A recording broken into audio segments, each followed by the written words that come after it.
ओम परम तत्वाय नारायणाय गुरुभ्यो नमः। भाइयों बहनों बच्चों को मेरा प्यार और बड़े बुजुर्गों को मेरा प्रणाम। आप सभी मेरे साथ बोलिए श्री राम जय राम जय जय राम, श्री राम जय राम जय जय राम। भाइयों बहनों, इस मानव को जो तन मिला है, वो तन पाने के बाद मानव अपना लक्ष्य भगवान को पाने की जगह अपना सांसारिक सुखों पाने के लिए पूरा अपना जीवन व्यतीत करने लगता है। ना ही हम सत्संग ना भजन में जाना पसंद करते हैं और इसे तो सिर्फ अपना समय व्यर्थ मानते हैं। लेकिन सत्संग का मतलब क्या है? अगर हम प्रभु के साथ संग में रहेंगे तो प्रभु की कुछ न कुछ अच्छाइयां हमारे अंदर भी आएंगे। कहा जाता है ना कि अच्छे लोग के साथ रहो तो अच्छी बातें आती हैं। यही होता है। अगर हम प्रभु के सत्संग में जाएंगे तो हमारे जीवन में भी प्रभु के प्रभाव से अच्छी बातें, अच्छी चीजें आएंगी। हमारे जीवन में जो गलत होता है वह हमारे पूर्व जीवन के प्रारब्ध होते हैं, जो हमारे कष्ट के रूप में हमें आते हैं। फिर उनको खत्म करने के लिए हमारा जीवन व्यतीत हो जाता है और हमें पता भी चलता है वो कष्ट कैसे कटेंगे। पर हमने कहीं नाम जप का सहारा ले लिया तो वे स्वतः अपने आप समाप्त होने लगते हैं और हमारी परेशानी अपने आप खत्म होने लगती है। नाम जप के प्रताप से हम अपना विवेक नहीं खोते, जिससे हम बड़ी से बड़ी परेशानियों को निर्भीकता से उनसे पार पा जाते हैं। और जीवन के उतार चढ़ाव की जैसे हमारे जीवन में निरंतर, आप कहेंगे तो विकास अगर रुक जाता है तो नाम जप की वजह से हमारा जीवन एक निश्चित सीमा में चला करता है और प्रगति की अग्रसर रहता है, क्योंकि नाम जप की महिमा की वजह से हमारा विवेक हमारे साथ रहता है।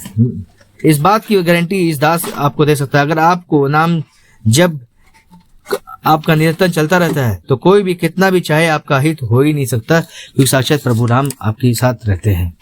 आज दास जो कथा आपको सुनाया जा रहा है महेश जी की है कि रामायण के प्रताप से कैसे उनके जीवन में बदलाव आया और कैसे क्या हुआ। तो इसको अंत तक जरूर सुनिएगा। प्लीज अंत तक जरूर वीडियो सुना करिए। और प्लीज अगर आप सनातनी और हिंदू होने पर गव करते हैं तो आपका अपना चैनल पवन पुत्र हनुमान को लाइक शेयर सब्सक्राइब जरूर करें और अन्य वीडियो भी आप कृपया करके देखें, जैसे मैंने और भी बनाए हैं।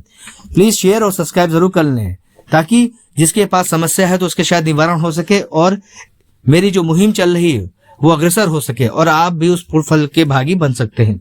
मेरा नाम महेश है। जीवन में काफी उतार चढ़ाव वाला होता है। ऐसा ही जीवन इस दास का था।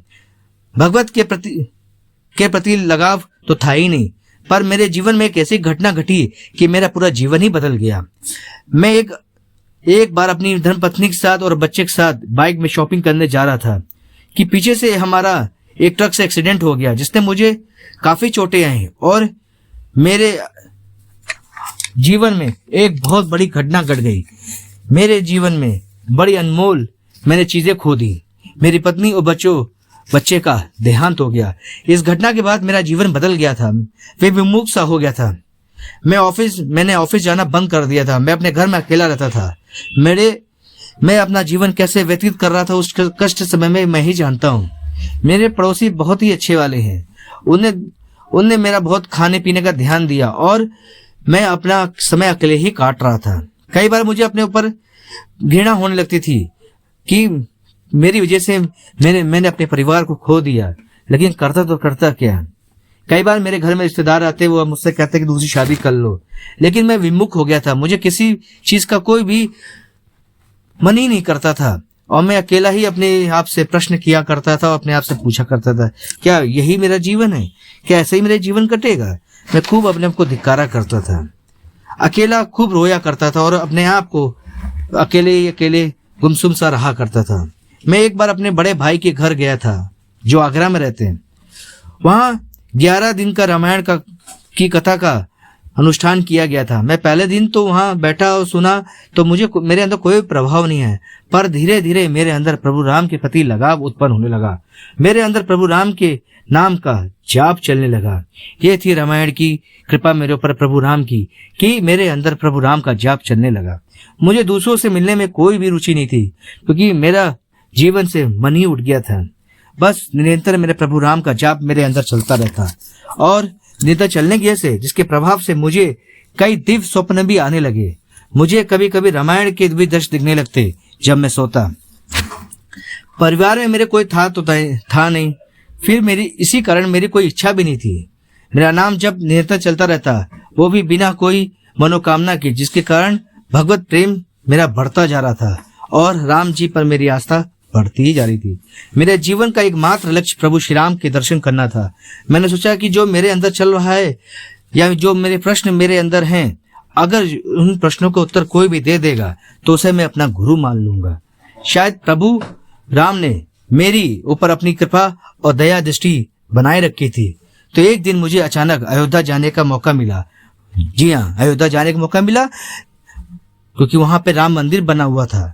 मेरे अंदर एक अजीब सी लालसा जागी कि वहां पे प्रभु राम के दर्शन करने चाहिए। साक्षात प्रभु राम वहां दर्शनीय है, बाल रूप में है, तो मुझे वहां दर्शन करने चाहिए। वहां पे मेरा एक मित्र भी रहता था जिसको मैंने फोन करके पूछा तो उसने कहा कि तुम आ जाओ, हम लोग साथ में दर्शन करेंगे। तो हम दोनों लोग मिलकर साथ में दर्शन करने पहुंचे तो प्रभु राम की मूर्ति को, बाल स्वरूप को देखकर मेरे आंखों में आंसू आ गए और मैं वहां पे बैठ गया कुछ देर के लिए। तभी मेरे आंखों से अश्रु की धारा बह रही थी। तभी एक छोटा सा बच्चा मेरे पास आया। उसने मेरे आंखों के अश्रुओं को पूछा और उसने एक छोटी सी पर्ची मेरे हाथ में पकड़ा के वहां गायब हो गया। वो पता नहीं कहाँ चला गया, मुझे पता ही नहीं चला। और फिर मैं कुछ देर वहां रुकने के बाद दोस्त के घर आ गया। मैं भूल गया था उस पर्ची के बारे में। फिर दूसरे दिन मैं दोस्त के घर से अपने घर आ गया और कपड़े धोने के लिए जब मैं कपड़े हटा रहा था तो उसमें से एक पर्ची निकली, वही पर्ची निकली जो उस बालक रूप ने मुझे दी थी। मैंने उसको निकाल के अपने बेड के सिरहाने रख दी थी। रात को सोते समय जब मैंने पर्ची खोली तो मेरे अंदर जो प्रश्न थे उनका उत्तर, उसमें उन प्रश्नों का उत्तर हूबहू वही लिखा हुआ था जो मेरे प्रश्न जो मेरे अंदर चल रहे थे।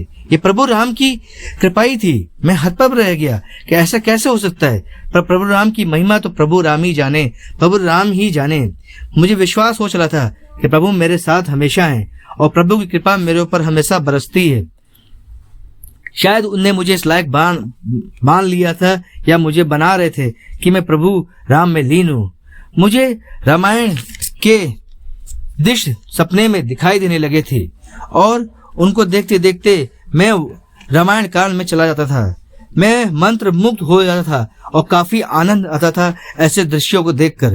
प्रभु की कृपा से मेरा जीवन अच्छा चल रहा है और मेरे अंदर कोई कामना भी नहीं। अब मैं प्रभु को हमेशा जपा ही करता हूँ और मुझे लगता है जैसे प्रभु मेरे पास ही बैठे हुए हैं। पहले मैं अपने आप को और प्रभु को दोषी मानता था एक्सीडेंट के लिए, अब मैंने वो छोड़ दिया। मैं सोचता था कितना बड़ा बेवकूफ हूँ, प्रभु कभी किसी का हित नहीं करते तो मेरा कैसे कर सकते हैं। ये जरूर कोई मेरा प्रारब्ध होगा जो इतने बड़े कष्ट के रूप में मेरे जिस जीवन में आया। मैं आप लोग से कुछ कहना चाहता हूँ। राम नाम का सहारा अगर लेकर आप देखें तो कैसे आपके जीवन के अंदर जितने भी विघ्न है कैसे समाप्त होते हैं आपको पता नहीं चलेगा। लेकिन निरंतर प्रभु राम के जाप अगर आप भूलते भी हैं तो लेकिन फिर लग जाएं, फिर भूलते हैं फिर लग जाएं, फिर देखें कैसे आपके प्रभाव जीवन में आता है और कैसे बदलता है। बस आपकी श्रद्धा विश्वास समर्पण बना रहे। तो कैसी लगी आपको इस दास की आज की कथा?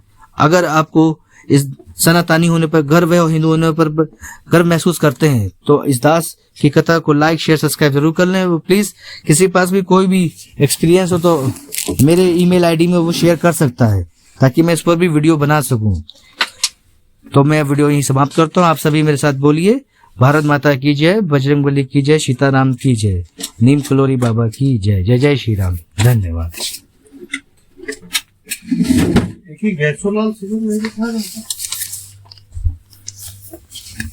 गैसोलाल